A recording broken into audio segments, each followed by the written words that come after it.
Question है 6.6। यहाँ पे हमने लिखना है suppose we wish to add translate method. ये हमें मेथड ऐड करना है कहाँ पे, पॉइंट क्लास के अंदर, जो कि हम पहले डिफाइन कर चुके हैं with in the chapter developed in this chapter. The effect of invoking p dot translate dx dy would be to move the point from its current location to the new location x plus dx and y plus dy.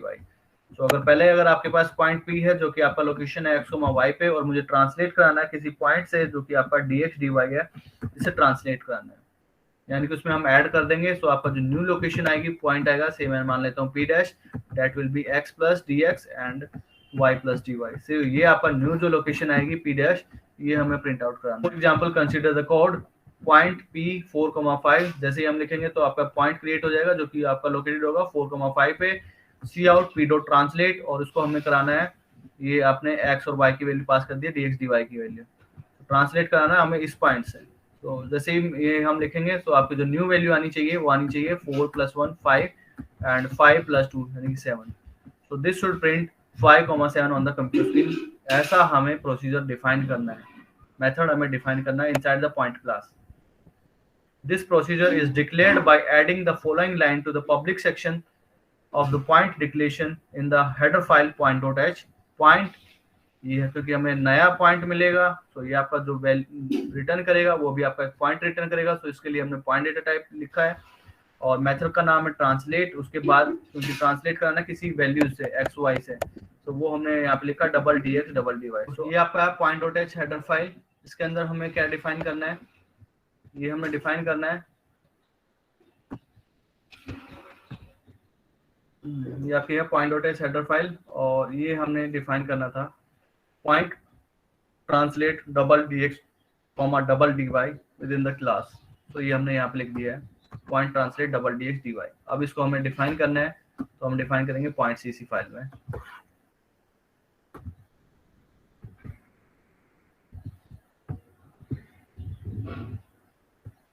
ठीक है, तो हम कैसे define करेंगे इसको,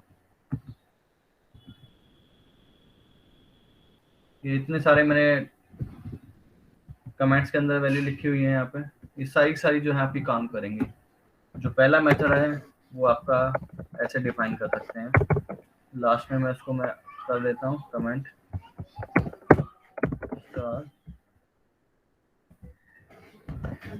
तो अभी जो है आपका ये वाला कोड हमने लिखा है, तो इसके अंदर हमने क्या किया है, पहले हमने लिखा है पॉइंट डेटा टाइप क्योंकि पॉइंट रिटर्न करने वाला है, पॉइंट ये क्लास का नाम, कॉलन कॉलन मेथड का name double D X double D Y, और उसके अंदर हमें क्या करना है, एक हमने एक वेरिएबल डिफाइन कर लिया है डबल डेटा टाइप का जिसका नाम है ए, और ए के अंदर हमने वैल्यू स्टोर करा दी है जो वैल्यू आपको जो पी पॉइंट की जो वैल्यू थी यानी कि जो एक्स कंपोनेंट की वैल्यू थी, प्लस उसमें हमने ये जो वैल्यू है ये ऐड कर दिया है।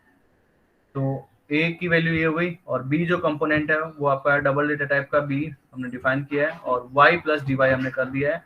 उसके बाद हम करेंगे return point A comma B, तो हम रिटर्न करा देंगे पॉइंट को।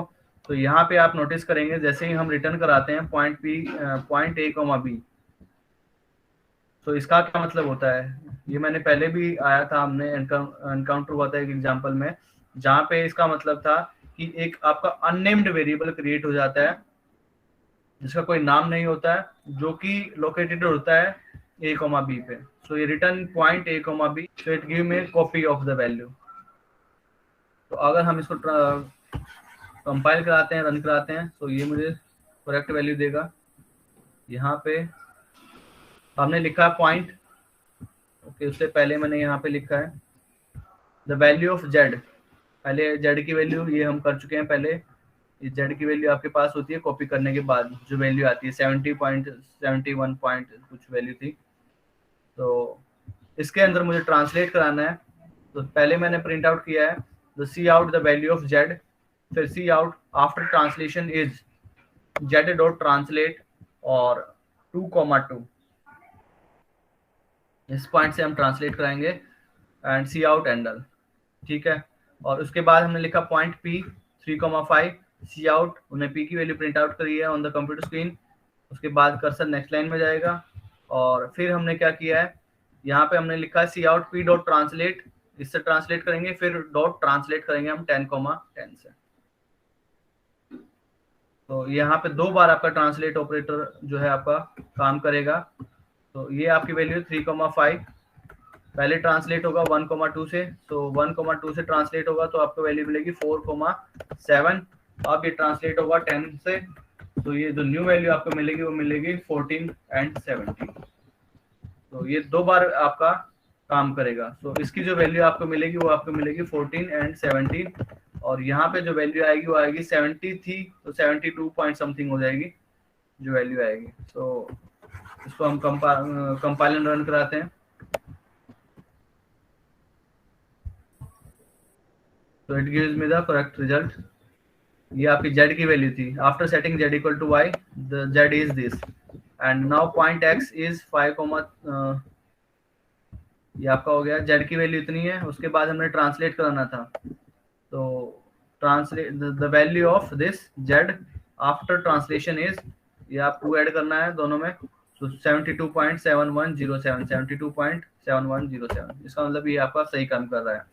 और उसके बाद हमने एक वैल्यू प्रिंट आउट कराई है p की वैल्यू थी आपके पास 3,5, तो ये करेक्ट वैल्यू देता है। उसके बाद p डॉट 2 बार ट्रांसलेट होना था तो वैल्यू आएगी 14, 17, ये आपकी करेक्ट वैल्यू है। तो आप ऐसे करा सकते हैं, ऐसे डिफाइन कर सकते हैं।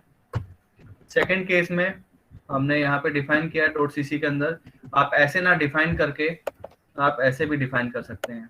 जैसे हमने लिखा है point colon colon translate $dx, $dy, और जो यहाँ पे आपका x है, x के अंदर ही वैल्यू अपडेट करा दी हमने। x की value x equal to x plus dx, तो आपका जो p पॉइंट की x की वैल्यू है वो आपकी अपडेट हो जाएगी, y की वैल्यू y प्लस dy, और रिटर्न करा दिया हमने पॉइंट x, y। तो ये भी आपका काम करेगा।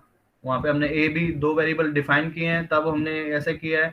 यहाँ पे हमने x में ही वैल्यू अपडेट करा दी है, जो करंट वैल्यू थी उसमें हमने dx ऐड कर दिया है, y की जो करंट वैल्यू थी उसमें हमने dy ऐड कर दिया है।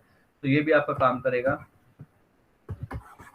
और जो नेक्स्ट हमने नीचे लिखा है, यहाँ पे हम कॉपी पास करा रहे हैं, बट मुझे चाहिए कि मैं कॉपी पास ना कराऊं, मैं ओरिजिनल वैल्यू पास कराऊं किसी पॉइंट की, जो पॉइंट आप दे रहे हैं जिस पे आपने आर्गुमेंट पे कॉल किया है। तो आप यहाँ पे लिखेंगे रिटर्न पॉइंट की जगह मैंने लगा दिया स्टार दिस। तो स्टार दिस क्या करेगा, जो पॉइंट है जो जिस पे आपने कॉल किया है उसकी वैल्यू को अपडेट करा देगा, और जो है रेफरेंस देगा, यानी कि मेन पॉइंट जो था उसकी वैल्यू अपडेट करा देगा। कॉपी पास नहीं करेगा, एग्जैक्ट वैल्यू पास करेगा। तो यहाँ पे आप पॉइंट रिटर्न पॉइंट की जगह रिटर्न स्टार दिस, ये भी आप यूज कर सकते हैं। और यहाँ पे हमने लिखा है सेम ही लिखा है यहाँ पर,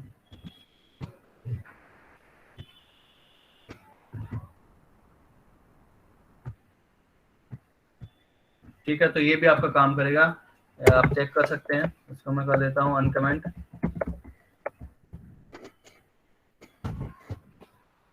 और ऊपर वालों को मैं कर देता हूँ कमेंट।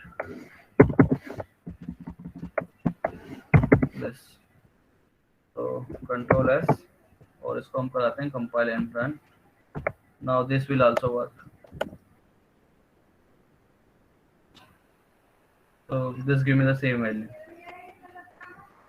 अगर आपको चाहिए स्टार दिस नहीं लगाते हैं, पॉइंट पास करते हैं, तो भी आपको सेम वैल्यू मिलेगा, क्योंकि यहाँ पे अभी ये वाला एक्टिव है, स्टार दिस वाला एक्टिव है। इसको अगर मैं कर देता हूँ अनकमेंट कमेंट,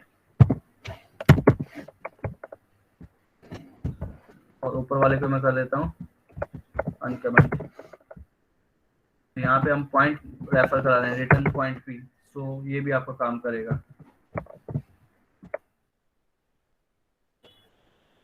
क्या गया, ओके, डॉट cpp रन करानी है,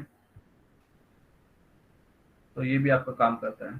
तो आप कैसे भी डिफाइन कर सकते हैं, या तो अलग से लोकल वेरिएबल डिफाइन कीजिए, या जो करंट वैल्यू है उसमें ही आप अपडेट कराइए, और आप एक कॉपी पास कर सकते हैं या आप ओरिजिनल वैल्यू पास कर सकते हैं।